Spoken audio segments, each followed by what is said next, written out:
میں نے سنا کہ ایک بادشاہ نے کسی جرم میں ایک شخص کو قتل کرنے کا حکم دے دیا۔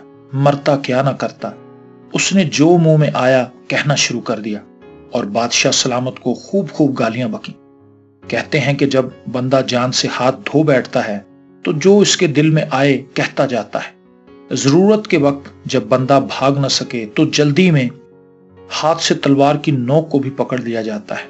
اور ایک عربی شعر یوں بھی کہا گیا ہے، جب انسان مایوس ہو جاتا ہے تو اس کی زبان لمبی ہو جاتی ہے جیسے بلی گھبرا کر شیر پر حملہ ور ہو جاتی۔ چونکہ بادشاہ کی زبان اور تھی، وہ نہ سمجھ سکا کہ یہ شخص کیا کہہ رہا ہے۔ چنانچہ بادشاہ نے درباریوں سے پوچھا کہ یہ شخص کیا کہہ رہا ہے۔ دربار میں ایک نیک دل وزیر بیٹھا ہوا تھا۔ اس نے عرض کیا، بادشاہ سلامت، یہ کہہ رہا ہے کہ وہ لوگ بہت اچھے ہوتے ہیں جو غصے کو پی جاتے ہیں اور لوگوں کو معاف کر دیا کرتے ہیں۔ یہ سن کر بادشاہ کا دل نرم ہوا، اسے اس پر ترس آ گیا اور اس کو قتل کرنے کا ارادہ چھوڑ دیا اور اس کو معاف کر دیا۔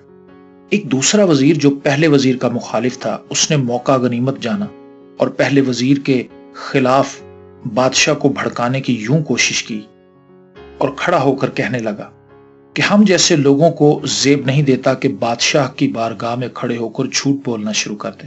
یہ نالائق تو بادشاہ سلامت کو گالیاں دے رہا تھا اور وزیر صاحب کہتے ہیں کہ بادشاہ کی تعریف کی گئی ہے۔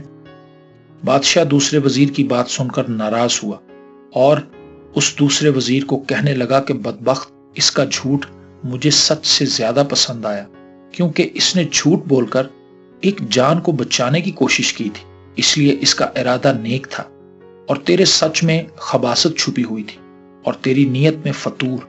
عقل مندوں نے کہا ہے کہ وہ جھوٹ جو اپنے دامن میں خیر کا پہلو لیے ہوئے ہے، اس سچ سے بہتر ہے جو فتنہ برپا کر دے۔